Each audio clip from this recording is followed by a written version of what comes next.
Have you ever had a turkey just gobbling his head off? He's coming your way and you think he's dead. And then 2 hours later, you leave empty handed wondering what went wrong? Well, if you have, this episode is just for you. You're listening to the Dirt School podcast. I'm your host, Casey Johnson. And if you like hunting, fishing, country stories, and learning lessons from those who live their lives in rural America, you're going to love this podcast. Brought to you by Hunt Real Outdoors. All right, welcome back to the podcast. And listen, if you answered yes to that opening question, let me just say to you from one turkey hunter to another, I understand exactly what you're talking about. I have been there and I have done that many, many times. And so I'll tell you what we're going to do on today's episode. We're going to talk about four of the most common reasons that turkey hunters experience the blues whenever they leave the woods empty handed. Now, before we jump into this thing, let me just go ahead and point out what's probably obvious. I am not a professional turkey hunter. I'm a pastor. I talk about Jesus for a living. I don't hunt in the woods for a living. And so I'm still pretty new at turkey hunting, even though I love it. And so everything I'm going to share with you today is strictly because I've been out there enough to see what you shouldn't do.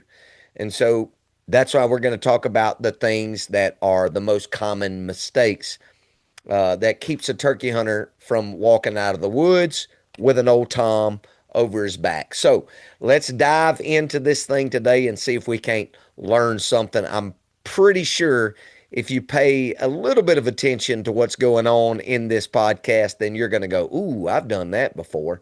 So let's start with the first one. The first one is impatience. This is probably, to be honest with you, the most common mistake that turkey hunters make. Listen, I think all of us would agree that we live in a super fast paced society. We go here to there. We want everything done in a microwaved fashion. The problem with that is when we get out there in the turkey woods, turkeys aren't on our schedule.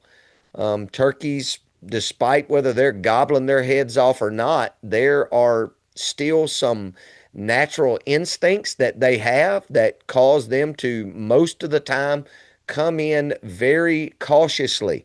I realize that you can watch some videos where a turkey is called to once or twice and he comes running through the field and looking like he wants to get his head shot off.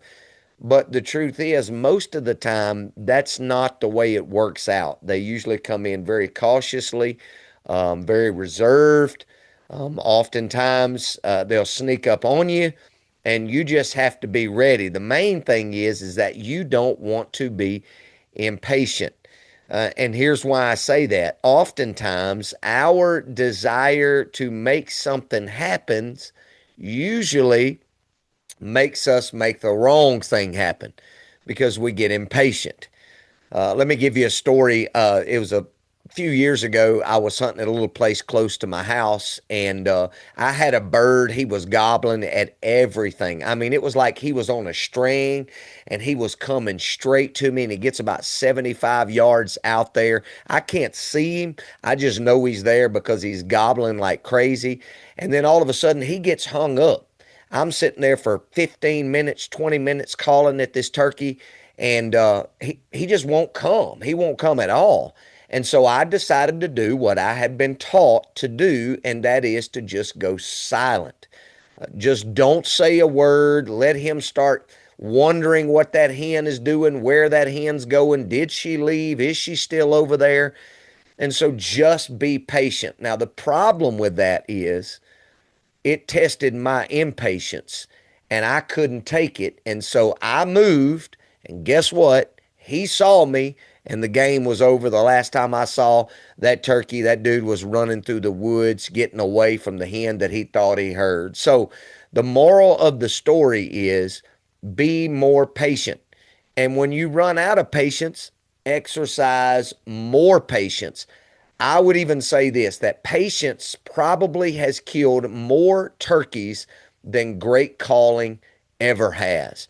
And so the first mistake that guys usually make in the turkey woods that keeps them from killing turkeys is that we are impatient. The second one would be what I classify as calling woes.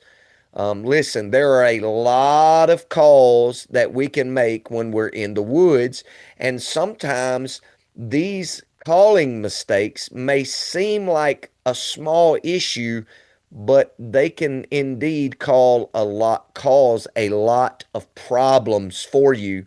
And so I want to give you two calling woes today. There are many more than this, I'm sure. Turkey experts can tell you that. But the first one is overcalling. And I'll be honest with you, this is my problem. Overcalling. I don't, for me, turkey hunting's about playing the game with the turkey. I don't want to go out there in the woods and deer hunt a turkey. I don't want to just sit there and wait on one to come out in the green field, sit there and wait on one to give me the silent treatment and just come walking by. I want to play the game with them. I want to let out a yelp and I want him to just rack off a thundering gobble, son, that's going to shake the squirrels out of the tree. That's what I want. Now, the problem I have is because I like that so much, that usually leads me to overcall. It leads me to calling too much. And so that is a problem, right? And a lot of guys have that problem. They end up calling, and that turkey's like, I don't know about that. And so the next thing you know, they're gone, right? And so you got to make sure that you don't do that. Okay. So you're liking your own calling doesn't mean much if the turkey doesn't like your calling. So remember that. Okay.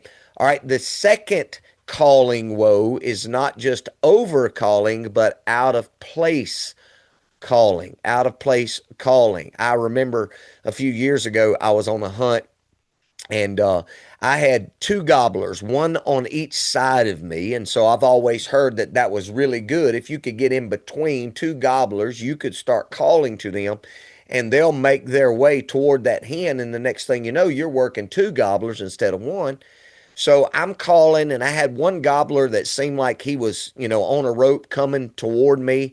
And as he's kind of working his way, I start trying to get a little fancy with my calling and, and this is in the early stages of me calling. So I'm not that good at it. I'm still not good at it, but I certainly wasn't good at it then. And so after this turkey's coming in and I'm feeling like I'm finna get this thing, and then all of a sudden he just stops, just silence, like nothing. He's gone. Like I can't hear him. I don't see him. It's nothing. And so after a little while, I get up and I leave the woods, after a couple hours trying to relocate that turkey and stuff. Well, later on, I was telling a friend of mine about that turkey hunt, and he was asking me what kind of calls was I making. And I told him what kind of calls I was making, and he said, "Well, there's no wonder." He said, "You that was out of place calling, man. You were calling the wrong thing. You were using the wrong calls."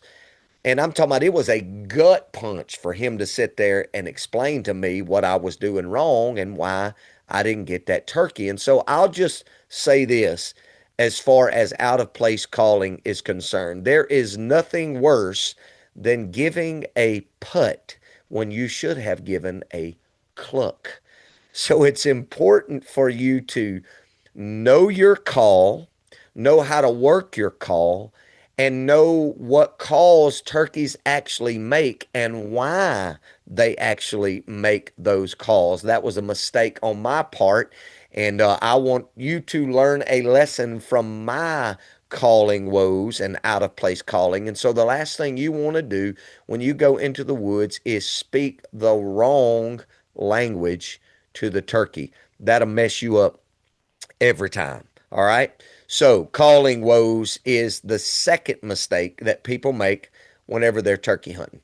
The third mistake that people make whenever they're turkey hunting that keep them from walking out heavier than when they walked in is they assume silence is a failure. Have you ever had a turkey gobbling, and you're calling and he's gobbling, and then all of a sudden he goes silent? Listen, man, it's right there when your next move can make or break you. Knowing what to do when a turkey goes silent is a game changer. Let me give you an example of what I'm talking about. And again, I'm no expert at all of this. I'm sharing this with you because I have seen this time and time again. I have made this mistake time and time again. Assumed silence is failure. Me and a buddy of mine years ago, he was an expert turkey hunter. I was not, but we were hunting in some public land here in Louisiana, and somewhere around 8 o'clock in the morning, we heard a gobble way back in the woods. And so we started making our way there. We had to kind of walk through some swampy areas. We finally made it to an oak flat way back off of the road. We start calling. This turkey begins to gobble. He gobbles multiple times. And so we set up and we're just kind of waiting. And then all of a sudden, he gets silent. And so, doing what we had been taught to do, we just sat there and we just were going to wait and let him come try to find us. And we weren't going to make no calling or anything. And so, after about 30 minutes, which seemed to be about an hour, we didn't see him. He didn't come in.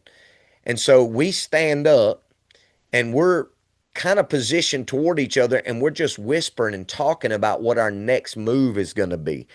And then I turned around after a couple of minutes of that and I looked where that turkey was and I saw a huge red head come walking through the woods about 60 yards. And we just kind of froze. And of course, you can imagine what happened next. Um, we didn't get the turkey, obviously. He saw us. He knew something wasn't right, and we were just caught with our pants down, and the turkey got away. And so he lived to gobble another day. Now, you might be wondering why that turkey would be gobbling and then go silent. And typically, the silent approach is because of one of two things. One, the gobbler has located the hen or what he thinks is a hen. And so he's not wanting to gobble too much so that he's not pulling another gobbler to that location. And so that's one reason why they'll give you the silent approach. Or it's possible that he has located where that hen is and he wants to approach in silence and proceed with caution until he actually puts his eyes on that hen. But either way, here's what I know about the silent approach: it can trick the most veteran hunters and cause them to make some crazy mistakes. And so, I guess the important thing to remember is sometimes silence, at least for the turkey, is golden. All right. So, last mistake is leaving too early. I realize that everybody, when they go turkey hunting, they want to go out there. They want to hear that thundering gobble on the limb. They want him to fly down, give about 5 or 10 yelps, don't even have to do any fancy calling. He comes in, there's the shot, the flop, and you're walking out with a gobbler on your back. The problem with that is most of the time it doesn't happen that way. Matter of fact, very rarely does it happen that way. You usually have to play the game. You have to use woodsmanship. You have to use your calling. You have to use your mind to figure out how to trick that turkey. And sometimes it just doesn't happen right there after daylight. You got to stay with it all the way up into the morning and even sometimes after lunch. Probably one of my favorite hunts of all time was about 5 or 6 years ago. Me and my friend Frederick were hunting at a club here close to the house, and we had probably hunted about 10 o'clock.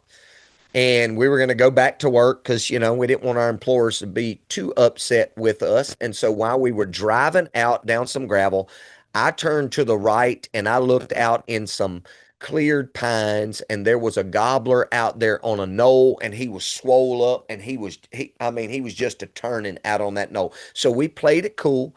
We drove past that gobbler about 300 yards. We turned around at the end of the road, drove back by the gobbler. We noticed that he's still out there. We went about 300 or 400 yards past him, got out of the truck, got our stuff, went into the woods, crossed over a ditch, got soaking wet, but hey, we're after a gobbler, right?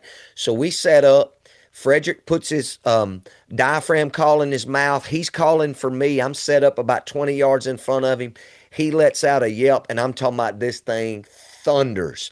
Frederick starts doing all that good calling because he's an exceptional caller. That thing is hammering, hammering, hammering. Frederick can hear him drumming. I can't hear a turkey drumming.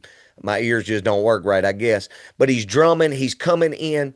And all of a sudden, after about 15 minutes of that, I see that head working through that grass. I center my bead on the head, shoot it, boom, thunder chicken down, and you got two happy hunters, and it was an exceptional, exceptional hunt. Now watch this.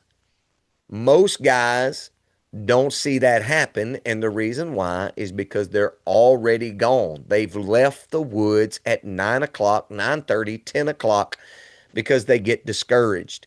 Here's what I've been taught. Here's what I've heard so many turkey hunters say, that oftentimes those late morning gobblers are easier to kill because they're not henned up. They're actually walking around looking for hens. And so you got a great chance to kill one mid-morning, middle of the day, somewhere around that 11 o'clock to 1 o'clock range. And so it just goes to show you that the old adage, the early bird gets the worm, doesn't mean he always kills the turkey. All right. So I'm sure that there are many more mistakes that we make when we're out there turkey hunting that keeps us from getting turkeys. But these are just four of the most common mistakes, or maybe I could say it like this. These are the four most common mistakes that I make as a novice turkey hunter trying to kill turkeys, right? So I suppose if there is a lesson that could be learned from this particular episode, it would be pay attention to details. Turkeys are extremely fun birds to hunt, but they are a challenge because they have excellent eyesight, they have excellent hearing, and they have the ability to be able to detect movement from a long ways. But I assure you of this, if you will pay attention to the details that we have talked about in this podcast today, you will be a better turkey hunter. All right. So I want to thank you so much for joining me on this episode of the Dirt School podcast. I hope that you have enjoyed it. And if you have, I hope that you will share it with your friends and your family. And don't forget to leave us a positive review, a positive comment on whatever platform it is that you use to consume your content. God bless you, and we will see you on the next one.